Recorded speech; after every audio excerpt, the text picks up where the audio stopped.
Hey there, my friends, it's Brad the Bearded Piper, and I hope you all are having a great day. My day has been going pretty good because I had a package arrive, and that package had something that is included in this episode of Brad's Bag. Woo, woo, woo. But you already know what it is because you read the description of the video. In Brad's Bag today, I shouldn't say this week because I don't do these every week, is a tin of Presbyterian Ordained. Now, I didn't know this stuff was coming out. I missed it. I have no idea how I missed it, but I missed it. I try to stay on top of these things, but I completely missed it. And my buddy John sent me a message telling me that one of the local brick and mortars had it, but he told me the price of it, and as much as I like to support the brick and mortars, there are certain break-even points. Well, not break-even points. There's certain break-the-back points, and their price was significantly, and I mean significantly higher than what I could get it for online. So I ended up putting together an order from some GLP blends that I wanted to try, and restocking my Bengal slices white at the same time. And I picked up a couple tins of this because this is a straight Virginia. Now, the back of it says that it's matured bright Virginia flakes delivered. Let's start over. I know how to do this. I know how to read. I don't know why I struggle with it when I'm doing it on camera. So let's start over. Matured bright Virginia flakes deliver a bouquet of natural flavors, bread and hay with a subtle citrus undertone and a gentle, amiable spice. This toasty, artfully sweet smoke charmingly showcases what the bright, flue-cured leaf is all about, delivered through an easy, cool burn.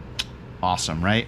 So it's actually already on the review site, and it says that it is a straight Virginia. It's made by the Sutliff Tobacco Company, and it's available in 50 gram tins. Production says unknown, which means it's a limited edition.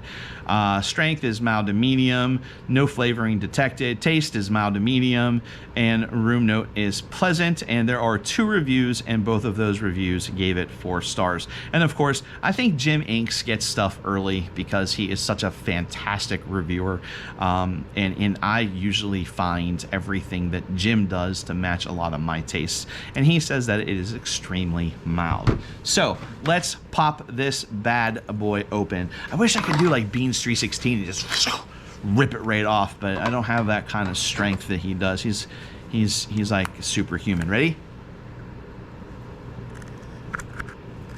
Oh, that was lackluster. Of course, it doesn't have any age on it. And so let's open this bad boy up. Why do these things fight me so hard? I don't think I broke the seal yet. Oh, there we go. This is crazy. Like, I felt like a weakling. I'm like, everyone's looking at me like, oh, look at him. But it's not that. I just didn't have the seal broken the whole way. So we start out with that standard Elizabethan collar, and then when you open it up, this has been pretty much standard with the birds of the feather as well.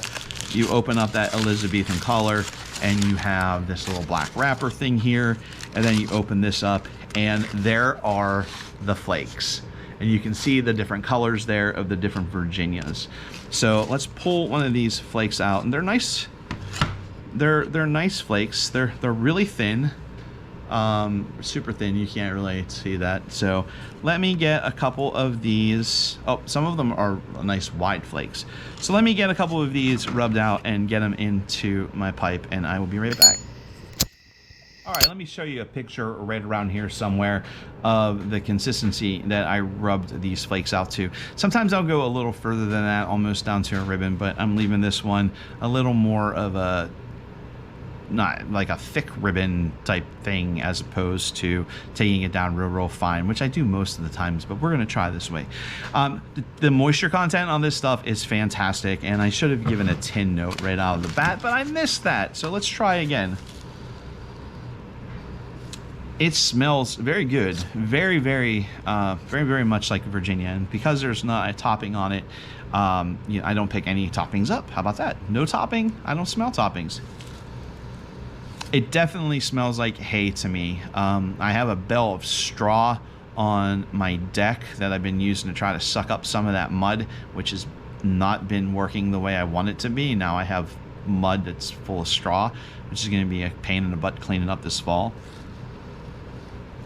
Yeah, it definitely, that's what I get. It smells like hay, which I'm kind of worried about now a little bit, because like Orlick Golden Slice can give me a bit of a sinus headache. I'm hoping that this doesn't do that. So let's wrap this up again. I should have done this off camera, but I forgot to do the tin note, so that's why I did not. So let's put this lid back on here so it doesn't dry out much more than what it already is, because it's pretty much perfect. This is my SNR Bulldog that I picked up at the Columbus Pipe Show, and it's a great pipe. It performs really well. This is the worst part of the videos, or of my video at least. Okay, on Charlite, I can't taste anything, like nothing at all. Of course, Jim says it's mild to medium, so that probably explains it. There's like just a subtle taste there, but it's not a whole lot on like at the Charlite. Ah, there it is.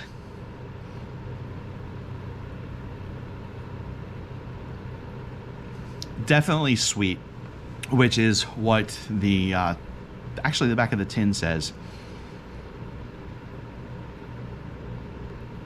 It's kind of like a sweet bread. It's definitely like a sweet bread. I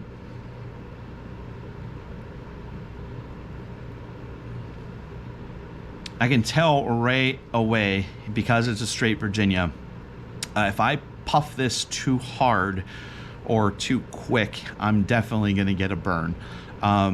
It's definitely going to happen. I can tell that right away. I know that it hasn't been going very long, but I can definitely feel that sensation already. Which I have a little bit of an issue sometimes with Virginias anyway, with the tongue bite and specifically the roof of my mouth.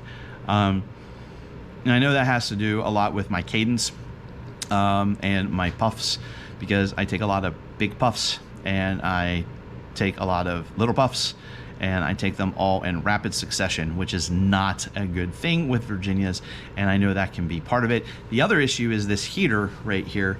It blows air this way, so I don't need a wind cap, but it definitely stokes the ember, so to speak. And not so to speak, it definitely stokes the ember a little bit.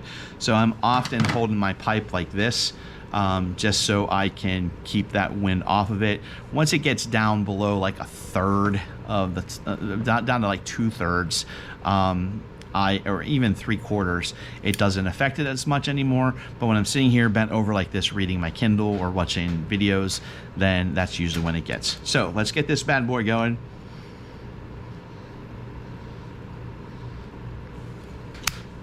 So we have sweet, a little bit of bready, which is what you would expect from Virginias anyway. And I have a really hard time with that citrus note. I just do. Finally, at one point, I finally realized that it's not actually, for me, it's not really the citrus note from inside a citrus fruit, like not the pulp of an orange or a lime or a grapefruit or anything like that, but more the zest from the peel. And so far it's pretty good. So of course, I mean, it's just lit. So I will put you on pause here, and I will go down, and I'll be back. I'll let you know what I think as I go. Okay, I'm about halfway through the bowl, probably a third of the way through the bowl, and it is very good. It's very sweet. I don't really get a whole lot of hay, but I do get a little bit of that breadiness that Virginias have. I think I'm detecting some of the citrus. It's kind of a sweet citrus, not the zest citrus that I mentioned before, but it's really good. I am being very cautious, especially with this heater blowing right there. I have a tendency to puff like a freight train, so I am definitely taking my time with this, and it is still a little bit, I guess tart would be the right word. And sometimes I have a hard time being able to discriminate? Yeah, that's right, discriminate. I have a hard time being able to tell the difference. I feel like Porky Pig. I have a hard time telling you the difference between a tongue bite, the starting of a tongue bite, and the tartness that some blends have with the Virginias. So maybe that tartness is that citrus. I don't know, maybe my palate's just not that well defined.